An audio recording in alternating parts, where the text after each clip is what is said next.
खबरों का सारथी। प्रदेश में 30 जून के बाद लागू होगा यूनिफॉर्म सिविल कोड। मुख्यमंत्री धामी ने कहा धर्मांतरण धुन की तरह लग गया था, जिसे रोकने के लिए कठोर कानून लाए। 20 मई से शुरू होगी हेमकुंड साहिब यात्रा। डीएम और एसपी ने लिया व्यवस्थाओं का जायजा।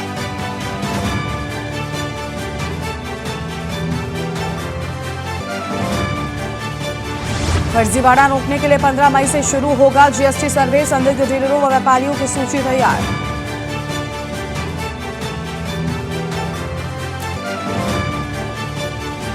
राजधानी देहरादून में गरीबों के लिए बनेंगे घर। अवस्थापना विकास की 10 अधूरी योजनाओं के लिए फंड का इंतजाम।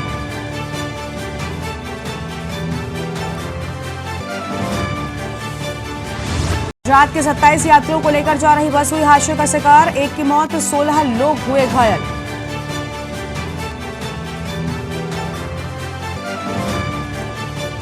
पहाड़ी इलाकों में आज गर्जना के साथ बिजली चमकने के आसार। मौसम विभाग ने येलो अलर्ट किया जारी।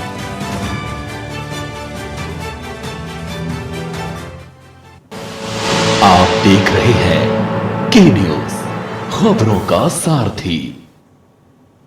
नमस्कार, मैं हूं आपके साथ गरिमा वाजपेयी और आप देख रहे हैं खबर उत्तराखंड।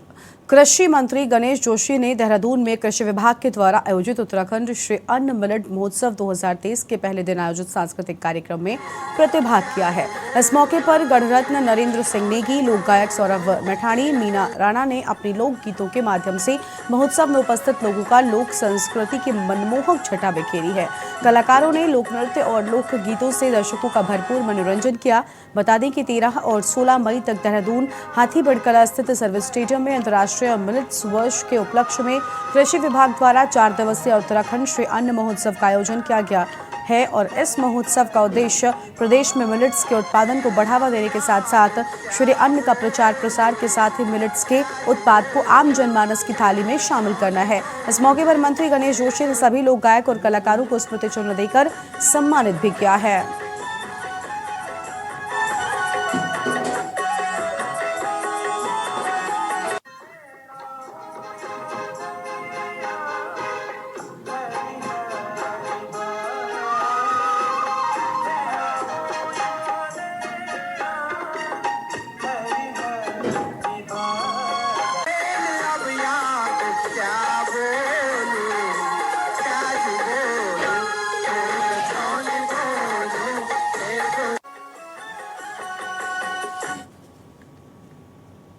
रामनगर कर्नाटक विधानसभा चुनाव के शनिवार को आए चुनाव परिणाम में कांग्रेस की ऐतिहासिक जीत हुई है और रानीखेत रोड स्थित पार्टी कार्यालय में कार्यकर्ताओं ने कांग्रेस के वरिष्ठ नेता और पूर्व विधायक रणजीत सिंह रावत के नेतृत्व में आतिशबाजी करते हुए मिठाई भी बांटी है। इस ऐतिहासिक जीत के लिए पार्टी हाईकमान का आभार जताने के साथ ही कर्नाटक की जनता का भी आभार व्यक्त किया। पूर्व विधायक कर्नाटक की जनता ने झूठ बोलने वाले भाजपा के नेता और भाजपा को करारा जवाब देते हुए बता दिया कि अब देश की जनता बहकावे में नहीं आएगी। उन्होंने कहा कि आज महंगाई, बेरोजगारी जैसे मुद्दों को लेकर देश की जनता पूरी तरह से समझ चुकी है। तो वहीं कर्नाटक जीत पर उन्होंने कहा कि 2024 में होने वाले विधानसभा चुनाव का सेमीफाइनल कांग्रेस जीत चुकी है।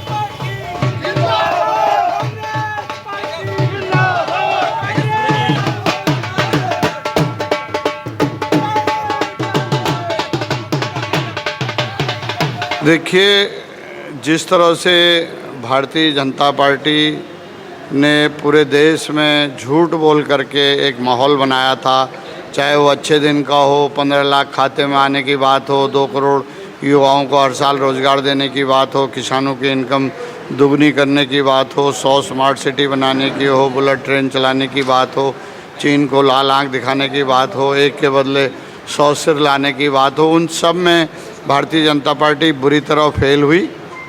ये ज़रूर है कि वो दोबारा केंद्र की सत्ता में 2019 में काबिज हुई पुलवामा और उसमें, लेकिन आज पुलवामा हादसे का भी जो है कि सच्चाई उन्हीं के नेता और पूर्व गवर्नर ने खोल दी है। तो अब लोग सच्चाई धरातल की तरफ आ रहे हैं और ज़मीनी मुद्दों से जुड़ रहे हैं। जो आज बेरोजगारी और महंगाई और हमारी आर्थिकी जो गिर रही है, वो सबसे बड़े मुद्दे हैं। वहीं उत्तराखंड के पहाड़ी जिलों में 17 मई तक बारिश होगी और मौसम विभाग ने 17 मई तक चमोली, उत्तरकाशी, बागेश्वर, रुद्रप्रयाग और पिथौरागढ़ समेत अन्य जिलों में बारिश की संभावना जताई है और येलो अलर्ट जारी कर दिया है। तो वहीं मैदानी जिलों में मौसम खुश्क रहेगा और तापमान बढ़ने का अंदेशा जताया गया है। मौसम विभाग के निदेशक डॉक्टर विक्रम सिंह ने बताया कि 14 से 16 तक पर्वतीय इलाकों में बारिश की संभावना है, तो वहीं 17 से 19 तक हल्की बारिश ऊंचाई वाले इलाकों में हो सकती है। बढ़ेंगे आगे भी और 16 से लेके 19 तक जो है इसके दौरान है और भी थोड़ा तेजी से बढ़ेंगे, क्योंकि जो हवाओं का रुख है वो बदल रहा है और उसकी वजह जो स्नो का मेल्टिंग रेट है वो भी काफ़ी बढ़ने वाला है। तो उसकी वजह से कहीं ना कहीं थोड़ी बहुत जो है जो केदारनाथ जी के रूट्स हैं या इसी तरह आपके जो है गंगोत्री, यमुनोत्री हैं और इवन पिथौरागढ़ डिस्ट्रिक्ट उसके हाई रिचेज में हैं। तो जो अंदर के डिस्ट्रिक्ट है उनके हाई रिचेज में जो एवलांच की जो थोड़ी बहुत संभावना है वो 17 से लेके 19 के बीच में वो बनती है। प्लस माइनस 1 डे और भी आप कर सकते हैं, प्लस 1 डे और भी कर सकते हैं। तो उसके दौरान इस तरह की संभावना बनती है कि जो टेम्परेचर्स भी बढ़ेंगे और हवाओं के रुख में भी बदलाव है। देहरादून के युवा ट्रैफिक पुलिस के साथ साथ तिराहे चौराहे पर यातायात का संचालन करते नजर आएंगे। इसके लिए पुलिस पथदर्शक फेलोशिप कार्यक्रम शुरू कर रही है। इसके लिए चयनित युवाओं को 1 महीने तक ट्रैफिक नियमों की जानकारी दी जाएगी और एसपी ट्रैफिक अक्षय कोंडे ने बताया कि पहले चरण में 18 से 30 साल के 15 युवाओं को प्रशिक्षित किया जाएगा और हर दिन 3 से 4 घंटे तक पुलिस के साथ तिराहे चौराहे पर ट्रैफिक का संचालन करेंगे। देहरादून ट्रैफिक पुलिस ने एक एकेडमिकल अपॉर्चुनिटी बेसिकली यूथ लोगों को, कॉलेज के लोगों को या इंजीनियरिंग बैकग्राउंड के बच्चों के लिए लाई है। इसमें हम पारदर्शक फेलोशिप की शुरुआत कर रहे हैं, जो एक 1 मंथ की फेलोशिप प्रोग्राम रहेगा।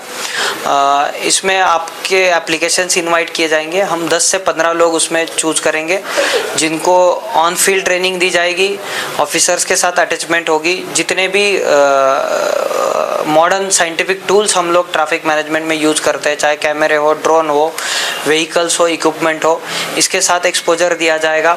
जो लोग जॉब्स के लिए ट्राई कर रहे हैं इंजीनियरिंग बैकग्राउंड से या यूनिफॉर्म सर्विसेज के लिए इंटरव्यू या अलग अलग एग्जाम्स दे रहे हैं, उनके लिए भी ये बहुत ही महत्वपूर्ण और मददगार काबिल। और अगली खबर लक्सर से है, जहां पर अलावलपुर क्षेत्र से सागुन के लगभग 50 से 60 पेड़ को काटकर वन विभाग को चूना लगाया गया है। वन विभाग रेंजर दिनेश प्रसाद नौजियाल से बात करने पर पता चला कि किसी अज्ञात व्यक्ति के द्वारा उन्हें खबर मिली कि लावलपुर क्षेत्र में सागुन के पेड़ के साथ साथ पॉपुलर लिप्टस व सीसम के पेड़ काटे जा रहे हैं। उन्होंने जानकारी देते हुए बताया कि वन विभाग की टीम ने मौके पर पहुंचकर एक ट्रैक्टर ट्रॉली को सीज कर दिया। दिनेश प्रसाद नौजियाल ने बताया कि वन विभाग के द्वारा किसान को कोई भी परमिशन नहीं दी गई थी। रेंजर ने बताया अभी समस्त अभिलेखों की जांच की जा रही है, जांच कर कार्रवाई की जाएगी।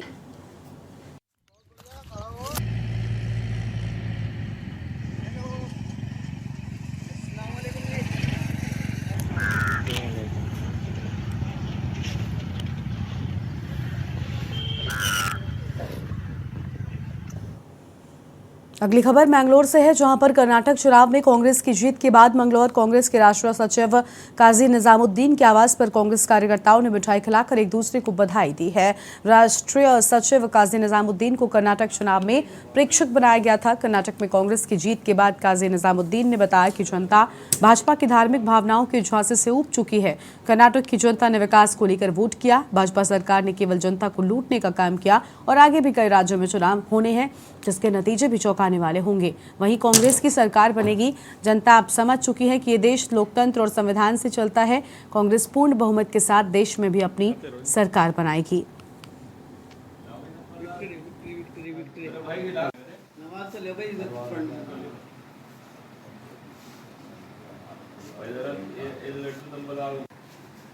सबसे पहले कर्नाटक की जनता को बहुत शुक्रिया, आभार उनका मैं व्यक्त करना चाहता हूं। उन्होंने भारी बहुमत के साथ कांग्रेस की सरकार बनाने की दिशा में आज चुनाव को लाकर खड़ा किया है और उसमें सब हमारे कांग्रेस पार्टी की पूरी लीडरशिप, उसमें कांग्रेस के हमारे राष्ट्रीय अध्यक्ष खड़गे साहब, उनका होम स्टेट है। फिर कांग्रेस पार्टी के नेता राहुल गांधी जी की यात्रा जब वहाँ से निकली तो जब भी हम लोगों को एहसास हो गया था कि यहाँ पर कांग्रेस भारी बहुमत के साथ सरकार बनाएगी। फिर उसमें प्रियंका गांधी जी, सोनिया गांधी जी की मेहनत रही, रणदीप सुरजेवाला जी, वेणुगोपाल जी की मेहनत रही, उनकी स्ट्रेटजीज़ ने काम किया और लोकल लीडरशिप वहाँ की, उनकी भी बड़ी मेहनत रही। और एक छोटे से ब्रेक के लिए यहाँ पर रुकते हैं, जल्द लौटेंगे। आप देख रहे हैं के न्यूज, खबरों का। पर नगर व ब्लॉक कांग्रेस कमेटी के नेतृत्व में कांग्रेस कार्यकर्ताओं ने सितारगंज के मुख्य चौक पर मिष्ठान वितरित किया है और कांग्रेस पार्टी के पक्ष में जमकर नारेबाजी की है। कांग्रेस कार्यकर्ताओं ने कहा कि 2024 के लोकसभा चुनाव में भी कांग्रेस पार्टी पुनः वापसी करते हुए सरकार बनाएगी। बता दें कि सितारगंज के मुख्य चौक पर कांग्रेसी कार्यकर्ता एकत्रित हुए और उन्होंने कर्नाटक विधानसभा चुनाव में कांग्रेस पार्टी की ऐतिहासिक जीत पर मिठाई भी बांटी है।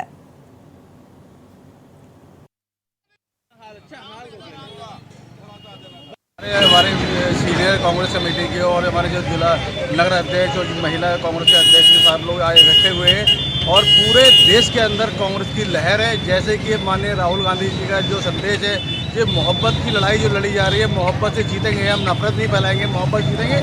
ये पूरे प्रदेश, पूरे राज्यों में अब कांग्रेस की बहुमत होने जा रही है।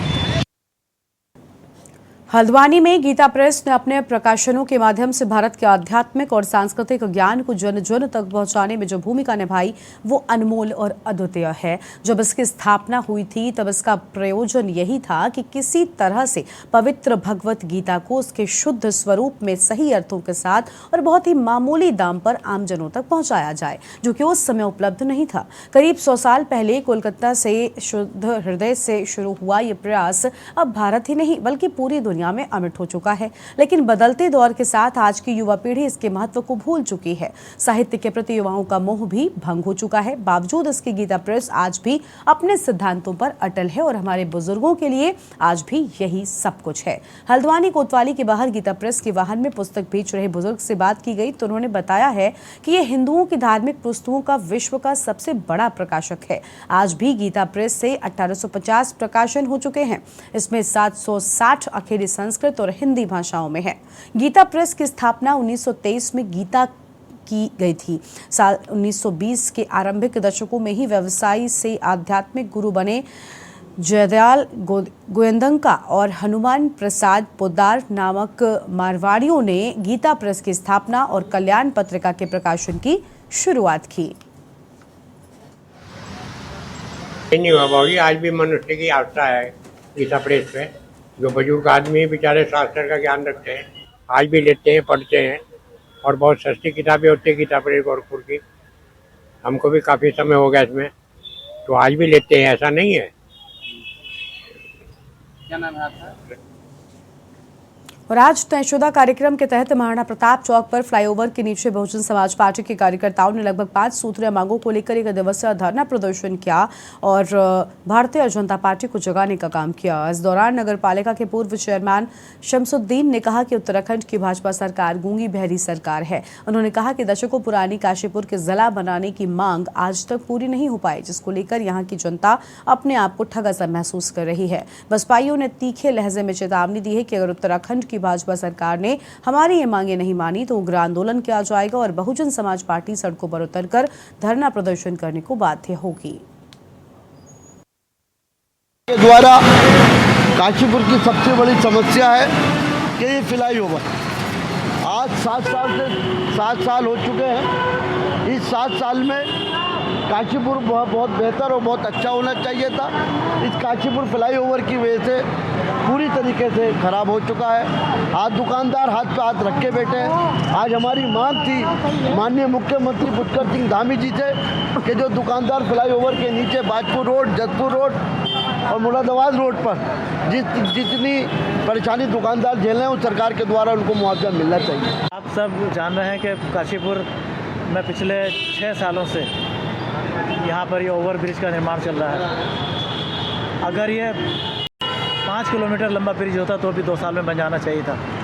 आज पूरा शहर, पूरी जनता त्रस्त है इस पुल को लेकर के। हमारी मांग है कि इस पुल को बहुत जल्दी पूरा किया जाए, इसको जल्दी से इस निर्माण का काम को निपटाया जाए। दूसरी हमारी मांग है कि जो पिछले कई दशकों से काशीपुर को जिला बनाने की मांग है, काशीपुर को जिला घोषित किया जाए। और अगली खबर है हल्द्वानी से, जहां कर्नाटक विधानसभा चुनाव में कांग्रेस को मिली भारी जीत का असर अन्य राज्यों में भी देखने को मिल रहा है। कांग्रेस कार्यकर्ताओं का उत्साह बढ़ा हुआ है। उत्तराखंड के हल्द्वानी में भी कर्नाटक विधानसभा चुनाव में कांग्रेस को मिली जीत पर कांग्रेस द्वारा मिष्ठान वितरण का कार्यक्रम किया गया। कांग्रेस के महानगर अध्यक्ष गोविंद सिंह बिष्ट के नेतृत्व में पार्टी कार्यकर्ताओं ने बुद्ध पार्क में कार्यक्रम का आयोजन किया। इस दौरान कांग्रेस के महानगर अध्यक्ष गोविंद सिंह बिष्ट ने कहा, कर्नाटक की जीत कांग्रेस के लिए एक संजीवनी बनकर आई, क्योंकि पिछले विधानसभा चुनावों में बीजेपी ने धन बल से कांग्रेस की सरकार को गिरा दिया था।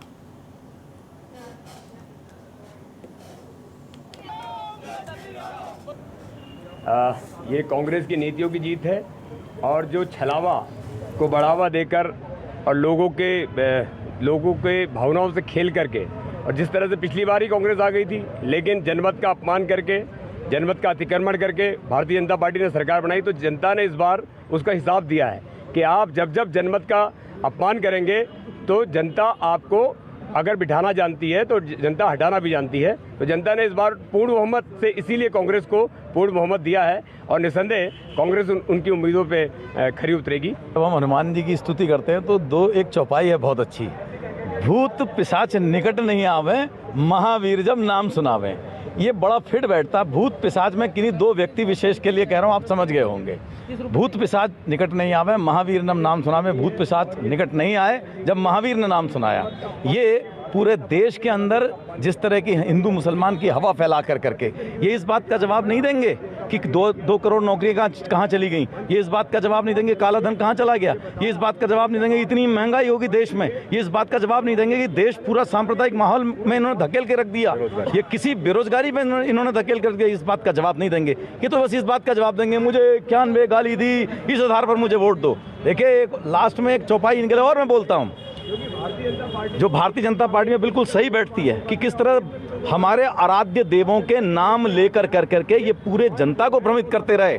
आज उसी भगवान ने अपना असली रूप दिखाकर इनको इनका स्थान दिखाया।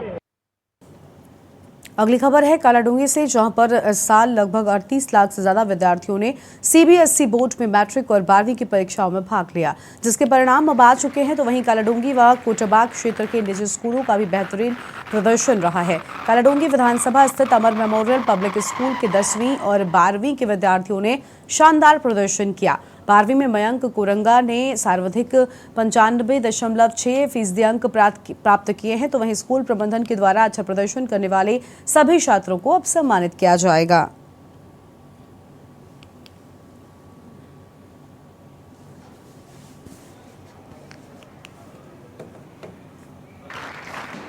कल सीबीएसई का रिजल्ट आया है जिसमें मुझे 95.6% मिले हैं। मैं अपनी सफलता का श्रेय अपने माता पिता और अपने स्कूल को देना चाहूँगा और मैं आगे आने वाले 12वीं के छात्र और छात्राओं को एडवाइस देना चाहूँगा कि सफलता, मेहनत और आत्मविश्वास ही सफलता दिलाएगा। मैं मानसी कोरंगा, मैं 12th स्टैंडर्ड में पढ़ती हूँ। आज हमारा रिज़ल्ट आया है, मेरे 89.2% आए हैं और इस सब का थैंक्स मैं अपने स्कूल और अपने पेरेंट्स को देना चाहती हूँ। उनकी वजह से मैं आज यहाँ सीबीएसई का 10th 12th दोनों को रिज़ल्ट निकले हैं। अमर पब्लिक स्कूल का रिज़ल्ट हमेशा की तरह 100% रहा है। सारे बच्चों ने बहुत अच्छा परफॉर्म किया, जिसमें 12th में मयंक कोरंगा के 95.6% आए हैं, टॉपर है स्कूल का। उसके बाद सेकंड पोजीशन पर हमारी तरीशा आर्या है, जिसके 89.8% मार्क्स आए हैं। इसी तरह 10वीं में सारे बच्चे पास हैं, सबने बहुत अच्छा परफॉर्म किया। हाईएस्ट स्कोर 10th में दिव्यांशी कोरंगा का है 24% के साथ। बाकी सारे बच्चे पास हैं, सब ने बहुत मेहनत की है। इस बार सीबीएसई के एग्ज़ाम्स अच्छी तरह से संपन्न हुए। स्कूल के सेंटर में भी बच्चों के रिजल्ट से बहुत अच्छे आए। इस सारे रिजल्ट का पूरा श्रेय मैं अपने टीचर्स, बच्चों की मेहनत और बच्चों के माता पिता का सहयोग को देना चाहूँगा, जिनकी वजह से स्कूल का रिजल्ट इतना अच्छा हुआ। उत्तराखंड की खबर